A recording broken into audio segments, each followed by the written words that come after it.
All right, this is Whateley versus Lackey. Mr. Callahan. Yes, Your Honor. Good morning. Matthew Callahan from the ACLU of Virginia on behalf of Plaintiff Appellant Curtis Whateley.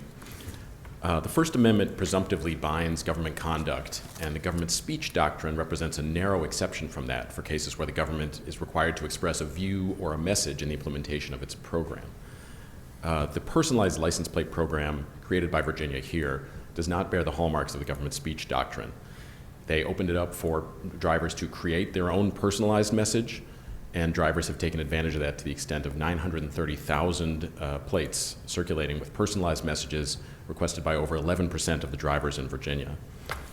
This is paradigmatic of the kind of public forum that drivers are able to take advantage of First Amendment protections, and speakers in a number of different contexts have those protections. Aren't you, Mr. Callahan, though? It seems to me that as a threshold matter, you're asking us to consider this as a message that the drivers are conveying.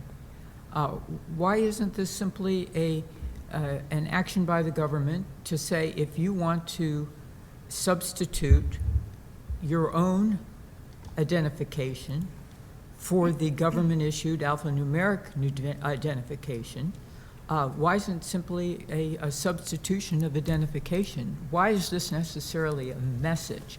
It seems to me you're baking in to your analysis that this is a message, and you've got to explain to us first why it's a message rather than simply an alternate form of government identification.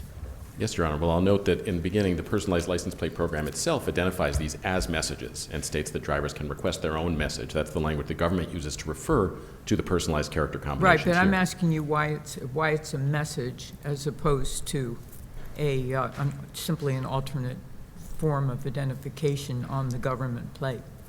Well, Your Honor, there is an expressive element to the requested character combination. I think the whole purpose of the complaint in this case was to eliminate Mr. Whateley's ability to express that message about law enforcement in the nation.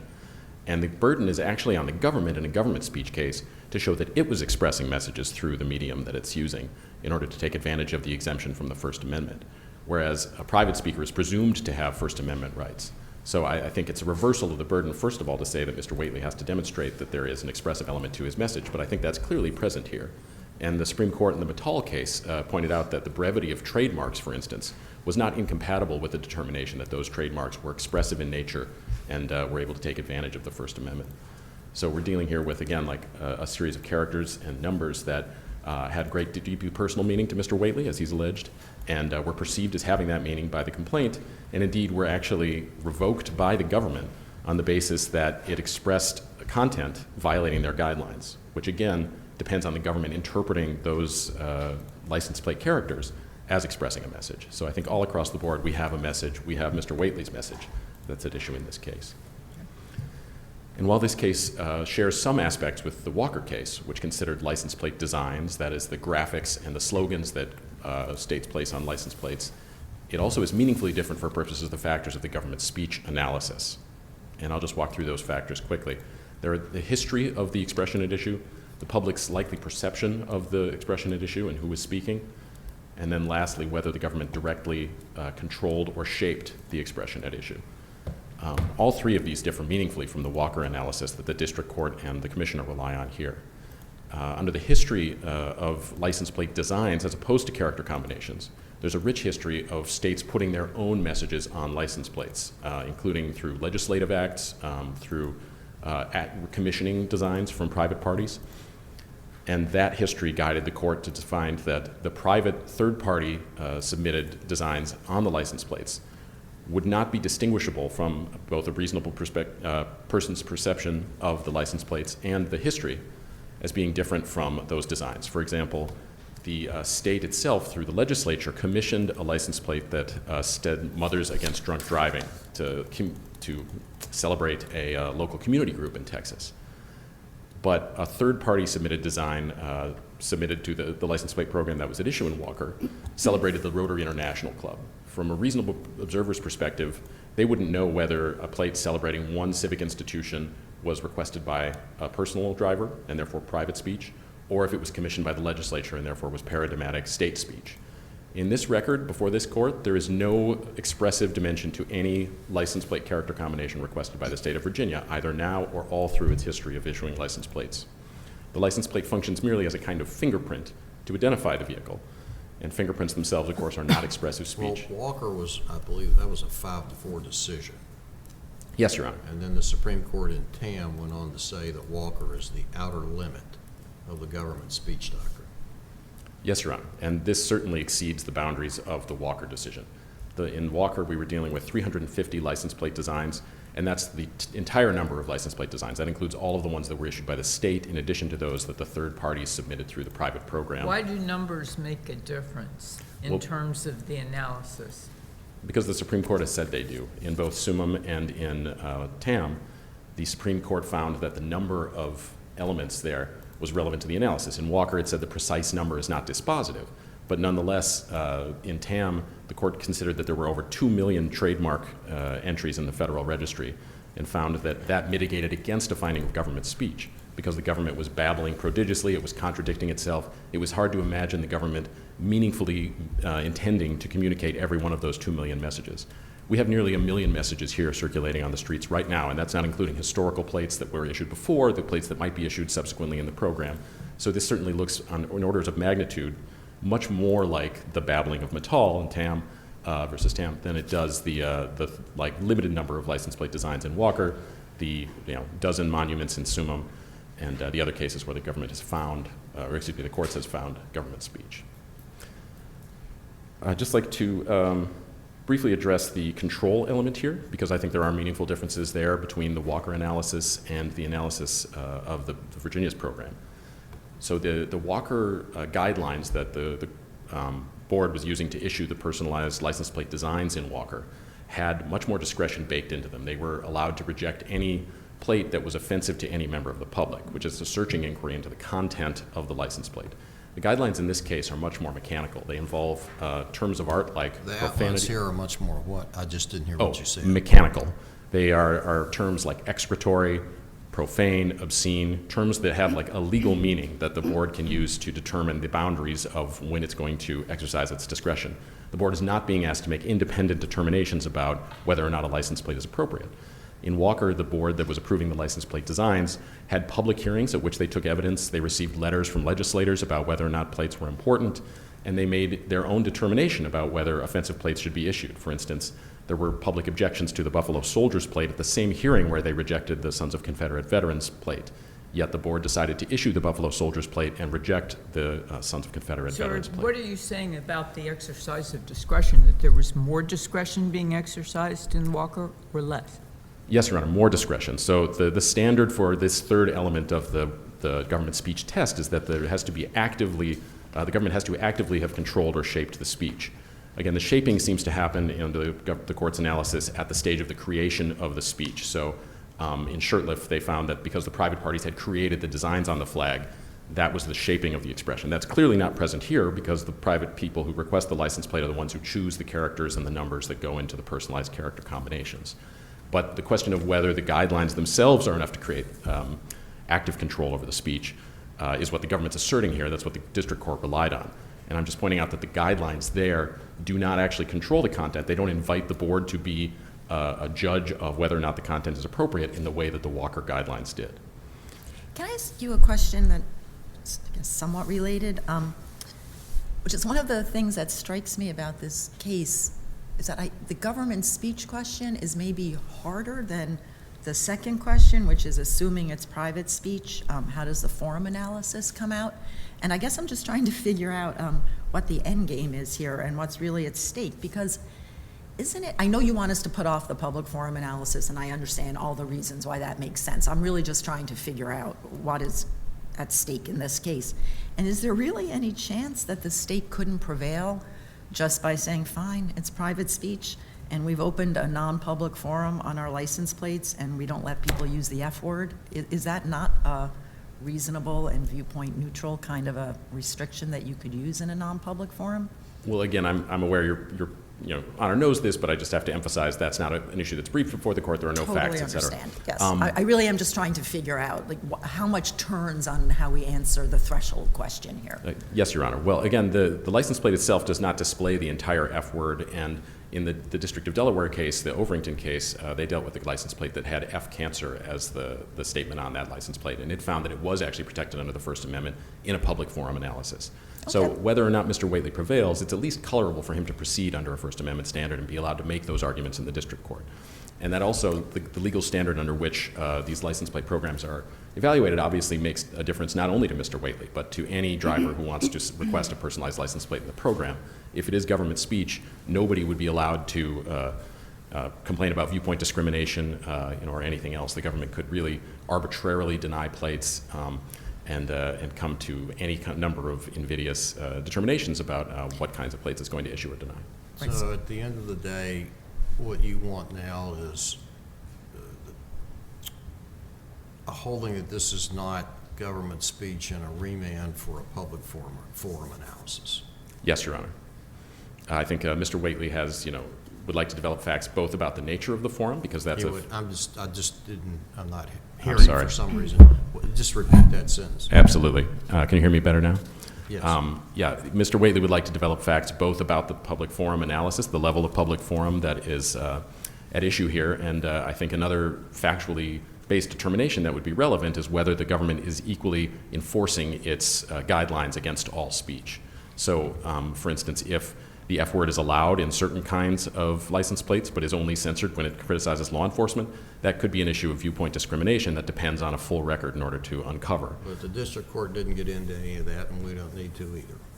No, Your Honor. But again, it's another reason why remand would be appropriate here, with instructions to reconsider under the correct legal standard. On the control element, I'd just like to emphasize a few more differences between this case and Walker.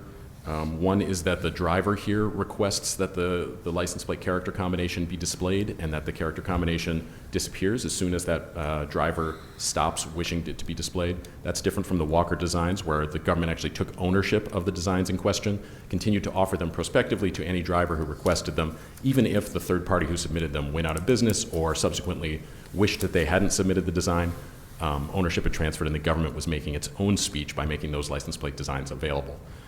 In addition, the post-publication enforcement that happened here is different from the kinds of government speech cases where the court has found government speech. In those cases, on the front end, the government was very careful to consider what it was saying and restrict its review before issuing the statements.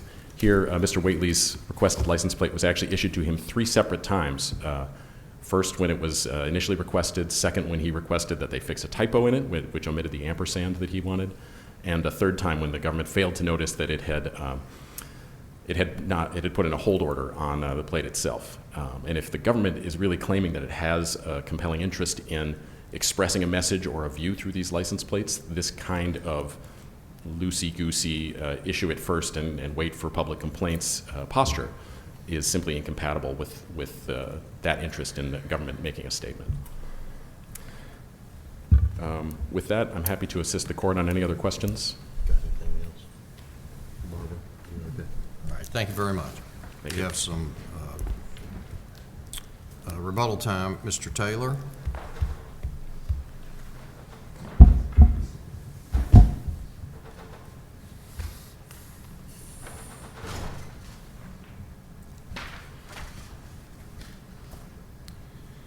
Good morning. My name is Trent Taylor, and I'm here today on behalf of appellee Gerald Lackey in his official capacity. And there are a few points I want to make and obviously answer any questions that you have. But as a preliminary matter, we ask that the court affirm the district court's what we think was a very well-reasoned and thoughtful decision. Let me start with this. A license plate is not a bumper sticker. Unlike a bumper sticker, the license plate belongs to the Commonwealth, literally. Virginia Code 46.2-713 says so.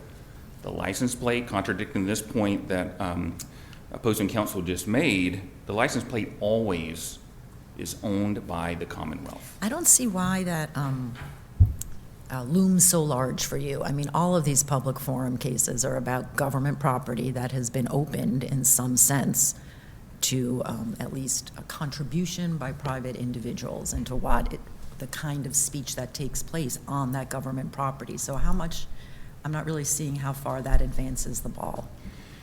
I think it advances the ball in the sense that there's sort of this, it goes to the control point, I think, which is one of the factors, and the simple fact that the Virginia Code indicates that the license plate is owned at all times, that it's by the Commonwealth, is furnished and issued by the Commonwealth, and that the Commonwealth has the ability to not only recall it, but also repossess it. So they can actually go to someone's house and unscrew the plate from their car and take it back. That's control. And I think that is... Well, how's that any different in a more traditional public forum analysis where the government just closes the forum? Well, I think that, one of the points that I think is important and sort of a distinction here from some of the other cases is that the registration numbers on the license plate, they have their own functional purpose. And that is speech in and of itself. Can I tell you what concerns me about this line of argument, which I really do understand? Basically, these are government property, they're government IDs, they serve a government function, they're highly regulated, and so the public is going to associate everything on these plates with government speech. So that is exactly, almost word for word, the argument that the Supreme Court rejected in that whole line of equal access cases in schools, where it was the same argument. This is these schools, it's government property, they serve a government function, they are heavily regulated, it is a complete government enterprise. So of course, any speech that takes place in the midst of that government enterprise is government speech, and it will be understood that way by the public. And in every single one of those cases, Widmar, Lamb's Chapel, Rosenberger, the Supreme Court said that is wrong. Even in the midst of this highly regulated government enterprise, if the government allows for sort of individuals to contribute to what is said, that's private speech, and the public will understand it that way. There's a big difference between the government just allowing people to speak in the midst of a government enterprise and the government itself speaking. And so I don't see why those cases don't kind of control here. Sure, and let me answer that first of all by saying those cases come after a finding that a public forum has been opened up. And sort of the second point that we don't really get to here, at least it's our position that we don't get to, because it is government speech. So there's a finding that it's government speech. You never actually get into those other... But why didn't the government open the forum in this case by creating the vanity license plate program? It clearly had a financial incentive. It's raking in millions of dollars. I don't say raking in. It is getting the taxpayer money support. It's the government made a decision. We're opening up to the public for a price the right to participate in how the license plate is configured. So why isn't that the government opening up the forum? Because the registration numbers can be seen on two levels. And the first and most important level is it identifies who the driver of the vehicle is. And that doesn't change. That's regardless of whether it's a personalized plate or a standard issue plate. And there's a hit and run. The law enforcement can say, oh, it was this particular vehicle because this is the registration number on there. There's an Amber Alert. There's toll enforcement. There's lots of reasons why that's there, and that doesn't change regardless of whether an individual chooses which particular combination. But there's expressive content. Certainly you have to agree that there is expressive content being exercised in this vanity license plate program, and the government has allowed it to continue because it's financially profitable. So 2 points on that. First of all, I think it's pretty easy to overstate how expressive one can be within the limitations of the personalized license plates. And they're not saying, oh, you can say whatever you want within this space. You have 7.5 characters. You can use letters, numerals, and then 3 special characters. And that didn't include some of the more interesting ones like an asterisk or $sign or anything like that. Well, how is this any different, though, really, than TAM? The Supreme Court in TAM found it very significant that you had 2 million trademarks. And you're certainly going to know what a trademark is and identify that with the particular company, individual, industry. And the government said, well, there can't be 2 million expressions of government speech. And here we have 1 million. I mean, it just seems like that you can't get around the analysis of the Supreme Court in TAM in this case. Here's what I would say on that particular point. So, I just want to note, obviously, that Walker involved license plates, and much of the analysis in Walker was not on the specialty part, but on the license plate as a whole and the historical use. Well, even the majority in Walker said, we're not dealing with specialized plates. They were very specific that we're dealing just with the specialized plates, not the personal plates. And then the Supreme Court went on in TAM to say, Walker this is the outer wall of government speech. And I would say, well, first of all, let me address that point, and then I want to address the Mattal or TAM case. So the outer bounds language, first of all, that was dicta. And second of all, I'm sorry, I just didn't hear what you said. It was dicta. And some of the district court decisions that have ruled, so of the last 5 district court decisions that have come down on this issue. The Supreme Court doesn't like it when we ignore their dicta. That may very well be true. From personal experience. Of the last 5 district court decisions that have come out on this issue since 2022, since the Shurtleff case, 4 have found government speech. And it would be our position that this case is stronger than in Walker, because in Walker, there was some question about whether the state was expressing a message through a license plate design, whether I'd rather be golfing specialty plate was really serve some kind of function. Here, I don't think there's any question that the registration numbers do serve a function, and they are speech as defined by a number of courts. But to get back to, and so what I would say is if Walker is in fact the outer bounds, if it's the upper deck of a stadium on this issue, we are firmly within the stadium and even on the pitcher's mound because of the chief purpose of the registration numbers having, being to identify the vehicle. Now, to address the Mattal point, it's our position that Mattal is quite different here, and I think it's important to first of all note that of the 3 factors that the Supreme Court has said should be analyzed here, the court found that all 3 factors went against government speech. And for instance, on the history point in the Mattal/TAM court, I think the Supreme Court likes to call it TAM. I think in our briefing we use the Mattal, but it's the same case. There, the Supreme Court said that trademarks have not traditionally been used to convey a government message.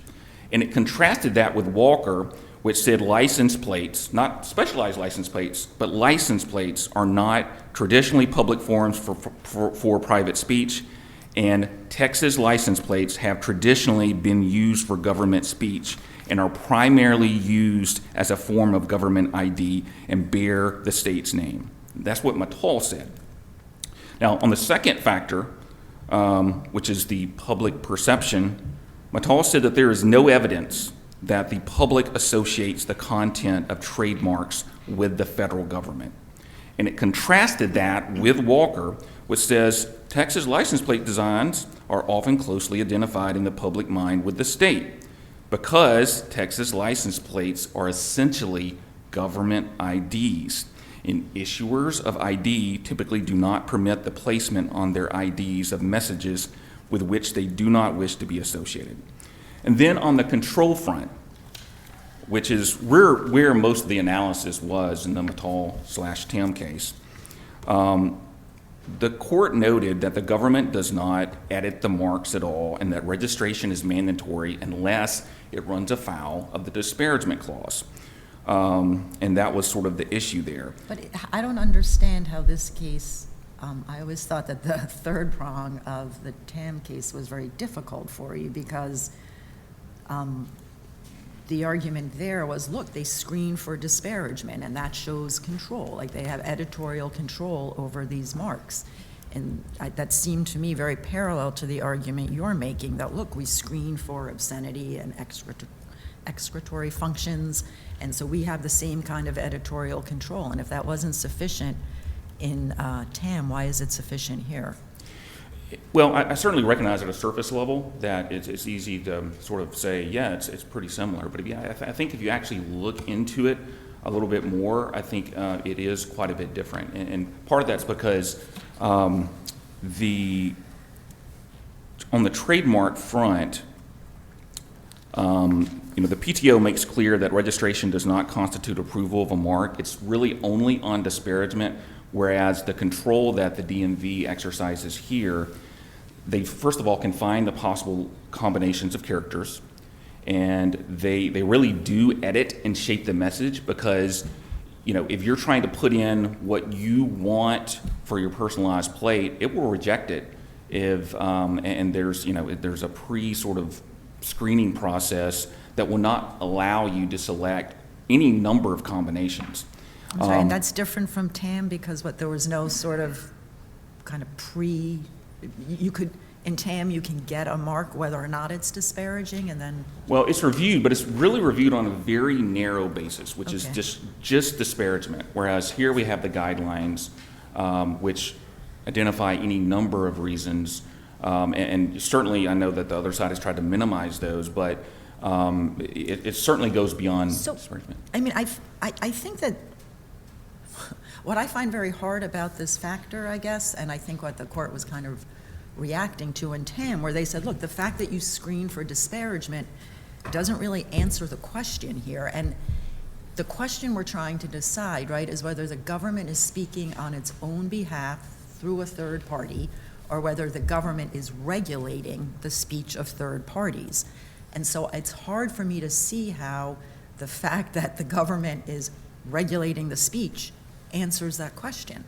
I mean, it could either be that the government is screening to make sure that its message is being conveyed through the third parties, or that the government is regulating third-party speech. Do you see what I'm saying? It's almost kind of circular. And so I read Tam to be saying, look, we need the kind of regulation that is indicative of the government kind of setting the message and then making sure third parties are conveying it properly versus this is just the government regulating third-party speech, which it's not supposed to do on a viewpoint basis. I understand your question and the point, but I do think it is really important, this idea that the registration numbers themselves are speech. And I think that makes that different because both Summum and Walker sort of dealt with a situation. Frankly, Vista Graphics case, which was unpublished in this court, dealt with the case where there's another private party. So that, whoever has a cell phone on, turn it off, or the marshals will come get it. All right, I'm sorry, go right ahead. Sure. That private party sort of created the content and then gave it to the government. And some of them in particular said, look, there can be different interpretations of a message, but if it's government speech in the first instance, that ends the inquiry. And it's our position that because the registration numbers are, in fact, speech, they convey information, they communicate a message, otherwise why would they exist? That makes it different from the rest of these. And we cite to the Universal City Studios case for that front, the Bernstein case, which talks about computer source code, but I also wanted to mention the Sorrell v. IMS Health Supreme Court case, which held that prescriber identifying information is speech for First Amendment purposes. And there, the court rejected the view that mere disclosure and dissemination of information is not speech protected by the First Amendment. So I think that's an important point and an important distinction between this case and some of the rest of them. And I think the district court decisions that, like I said, 4 of the 5 have come out in favor of the government speech over the last few years. They all make that distinction, and that's what differentiates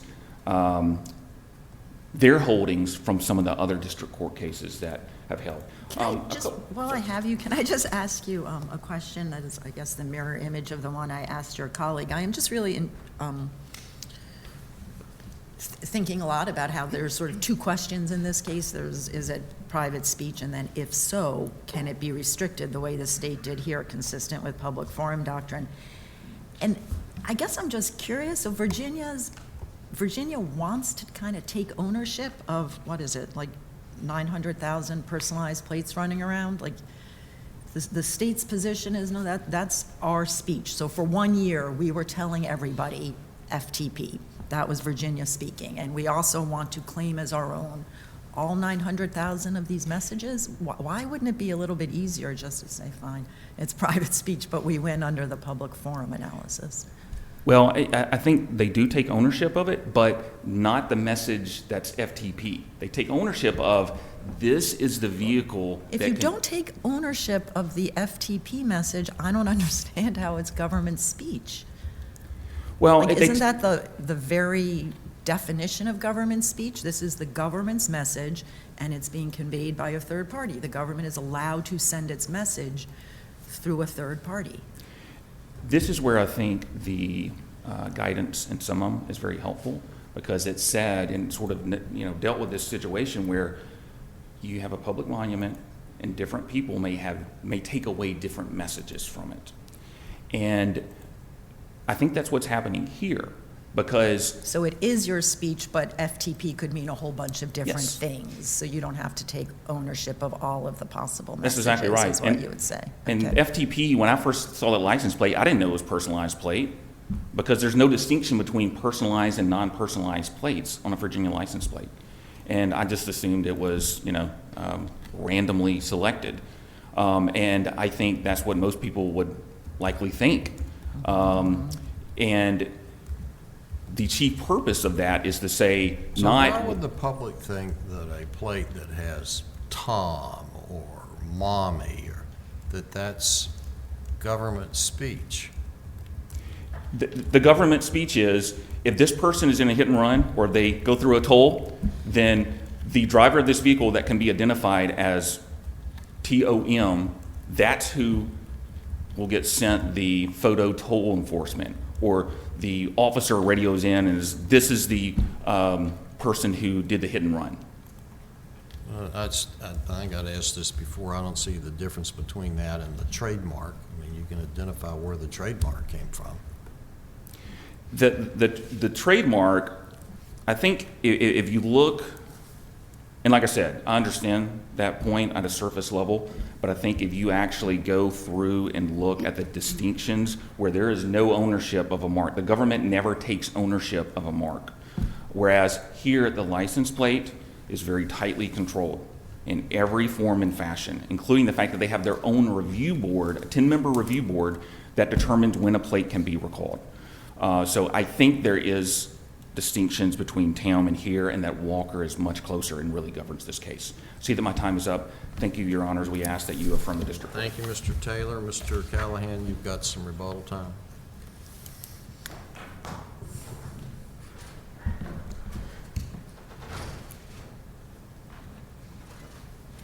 Thank you, Your Honor.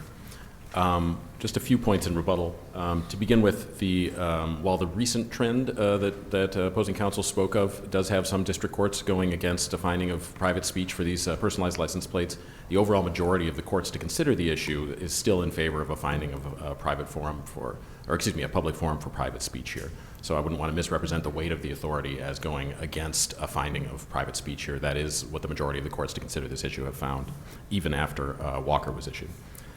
In addition, while Walker depended on the governmental ID context and the license plate context for some of its holdings and considered that, It did not make a bright line rule that all government IDs or all license plates were government speech. It considered all three of the factors under the government speech doctrine, specifically about the slogans and graphics at issue in that case.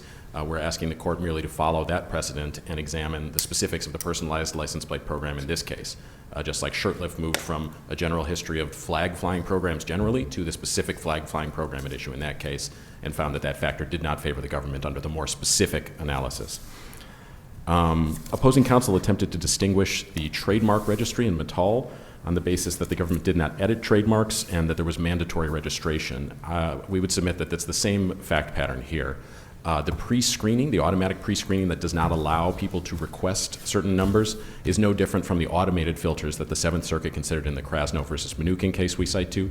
In that case, it found that those kinds of filters were compatible with the finding of a public forum for the Facebook comment section that was at issue in that case. In terms of, and mandatory registration is similar here too, because once compliance with the guidelines has been established, the government has stated that it just issues the license plate. There's not the kind of Walker situation where they invite public comment and consider and make discretionary determinations about which license plate character combinations to issue. On the dry technical speech point we've mentioned in our brief, the Supreme Court has never held that private speech is coextensive with government speech, and in fact there's good reasons why it would not be coextensive, because the government speech doctrine itself, operating as an exemption from the First Amendment, threatens to swallow the entirety of First Amendment protections for private speakers if it's allowed to go there. And the function of the random alphanumerics issued by Virginia in its license plates is not technical information that would allow a party to that would change meaning when those letters and numbers were moved around. In fact, Mr. Whateley's reissued license plate that came up during the mootness briefing here had a different series of letters and numbers than the initial one that he was issued by the state of Virginia, which was THE 7019. That did not affect the government's ability to identify his vehicle, and therefore the government's interest in any specific message through those character combinations is minuscule. The opposing counsel also offered that he did not know that this was a personalized plate when he first saw it and thought it might have been issued by the state. We submitted in our briefing that most reasonable observers would be able to tell, because Virginia issues in a very strict pattern 3 letters and a series of numbers that are random and only occasionally intersect with certain English words. Most observers would be able to determine when a personalized character combination is present and a state-issued one is present. And to the extent that that's at issue in this case, on the motion to dismiss posture of this case, all facts and factual inferences should be resolved in favor of Mr. Whateley and his ability to develop a record during discovery in the case. If the court has no further questions, I'll rest on my briefs for the remainder of the argument. All right, thank you very much. We're going to come down and greet counsel, and then we're going to take a very short recess.